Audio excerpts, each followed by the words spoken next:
Hello guys, welcome back to my channel Vera Beku. Hari ini Learning Jatuh with Vera akan bahas chapter 5, yaitu Time Value of Money. Ini merupakan salah satu prinsip dari manajer keuangan yang cukup penting ya teman-teman, dimana kita ketahui bahwa nilai uang di masa depan itu akan mengalami penurunan atau pengurangan, sehingga diperlukan alat atau tool yang bisa membuat kita dapat membandingkan cash inflows dan cash outflows yang terjadi pada waktu yang berbeda-beda. Sama-sama yuk kita simak. Namanya juga ngomongin waktu, kita akan bahas masa sekarang dan masa depan. Masa lalu enggak loh ya. Jadi ada yang namanya future value yang menentukan nilai mata uang di masa mendatang atau di masa depan. Jadi based on nilai masa kini ya. Jadi kita akan mencari nilai di masa depan dari uang masa kini dengan menerapkan compounding interest atau tingkat bunga majemuk. Di sini kita bisa hitung secara annually, tahunan, semi-annually, 6 bulan, quarterly, dan monthly.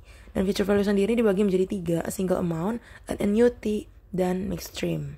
Kita bahas satu-satu ya. Pertama-tama kita mulai dari yang paling simple dulu, yaitu future value of a single amount. Ini default rumus ya, jadi gampang pol. Dia cuma ngitung nilai uang di masa depan dari nilai masa sekarang. Jadi dari present value, misalnya kamu punya uang 50 juta saat ini ya.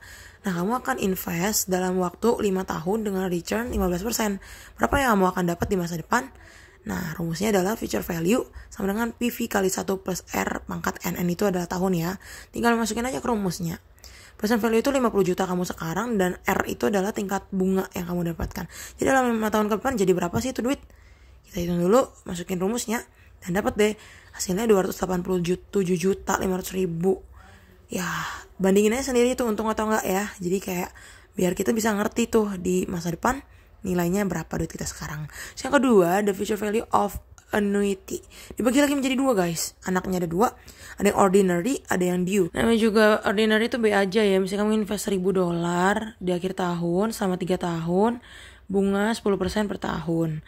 Jadi rumusnya adalah demikian. A itu 1.000-nya ya. Jadi kayak nilai yang kamu invest pertama banget. R itu 10%-nya, N itu akhir tahun, berarti kan 3 tahun ya, selama 3 tahun itu.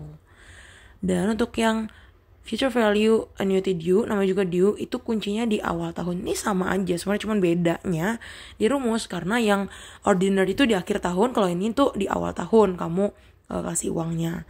Jadi rumusnya disesuaikan aja dan dapat deh hasilnya. Kalian coba hitung sendiri ya. Dengan rumus tersebut, apa bener gak sih jawaban aku? Oh ya, anyway, bahasanya fungsi dari FV of annuity ini ada mengukur jumlah nilai uang di masa depan dari sebuah anuitas yang dibayar di akhir tahun atau akhir periode dan awal periode. Guys, tunggu apa lagi, kita lanjut ke bagian ketiga, yaitu future value of a mixed stream. Namanya juga mix, campur ya. Jadi kayak berbagai cash flow, berbagai jenis masukan atau input itu dihitung nilai uangnya di masa mendatang.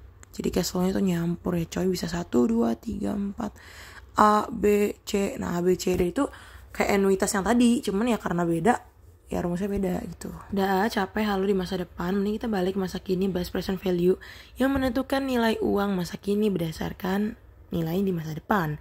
Ini kebalikannya future value sih. Yang diketahui pastinya future value dicari present value. Mirip pol, cuman rumusnya dibalik. Ada annuity juga, due, mixed stream, dan tentu aja ada single amount. Untuk rumus default present value of a single amount itu sebenarnya mirip banget sama future value, cuma dibalik aja. Karena yang diketahui kan kali ini future value-nya.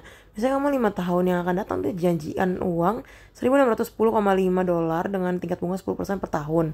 Kamu hitung aja nih.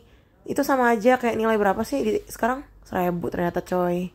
Gitu sih. Sekali lagi nggak jauh beda, PV of annuity juga merupakan jumlah uang di masa sekarang, bedanya ya dari sebuah anuitas. Ya rumusnya demikian, ini juga penyesuaian daripada FV of annuity. Di sini juga ada yang ordinary dan ada yang due. Tergantung you bayar di awal atau di akhir periode. Rumusnya pun mirip, swear, cuma dibalik. Begitu dah, hafalin dah ya rumusnya. Ini bermain dengan rumus terus ya, time value of money. Tapi gak apa-apa. Oh iya, itu bagian C deng. Nah, PV of a mixed stream juga mirip, menentukan jumlah uang atau nilai sekarang, karena present ya, dari suatu arus kas campuran yang banyak. Jadi kayak misalnya ada A, B, C, D, E. So, kamu di tahun pertama cash flow-nya gini, tahun kedua cash flow-nya gini. Kamu rumusnya juga harus custom nih gitu. Tenang, kita gak akan bahas past value kok, cuma ada present sama future aja. Kita akan bahas tingkat bunga majemuk atau compounding interest. Ini interesting. Ada annually, semi-annually, ada bunga majemuk yang quarterly, dan ada juga monthly, tergantung jangka waktu bayarnya ya. Kalau annually itu dia 1 kali setahun, 2 kali setahun, quarterly 4 kali setahun, dan monthly tentu saja 12 kali setahun. Kita akan ambil contoh dari quarterly aja ya, karena berlaku sama sih. Jika kamu mau menginvestasikan uang $100 pada tingkat bunga majemuk 8% selama 2 tahun. Namanya 2 tahun ya pastinya 24 bulan ya. Dan pasti dikali dengan quarterly 4 ya, berarti akan ada 8 transaksi, N-nya ada 8. Terus dilengkapi aja, jangan lupa masukin yang kita investasikan kan $100 ya. Beginning principle-nya, hitung future value-nya dengan rumus, dan dapat future value per akhir periode gitu deh. Nah, future value pada akhir periode itu akan dijadikan beginning principle di periode berikutnya lagi. Jadi kayak berulang terus sampai akhirnya kamu mendapatkan nilai future value akhir. Ini caranya untuk tingkat bunga majemuk. Wah, ada yang spesial nih tapi bukan doi. Ups, special application of time value of money. Jadi ini adalah aplikasi spesial dari time value of money. Ada yang pertama year, kuping, effective annual rate, namanya juga efektif, berarti kayak udah fix gitu loh, kayak udah aktual tingkat bunganya yang nyata dibayarkan. Nah, M itu adalah jika pembayaran bunga lebih dari 1 tahun. Nah, ada juga loan amortization, itu penentuan angsuran pinjaman kalau lo ngutang gitu ya, cara berkala jumlahnya sama besar. Disebut juga pembayaran ini sebagai loan payment. Oke, segitu aja. See you on next chapter. See you on top juga boleh. So, I love you.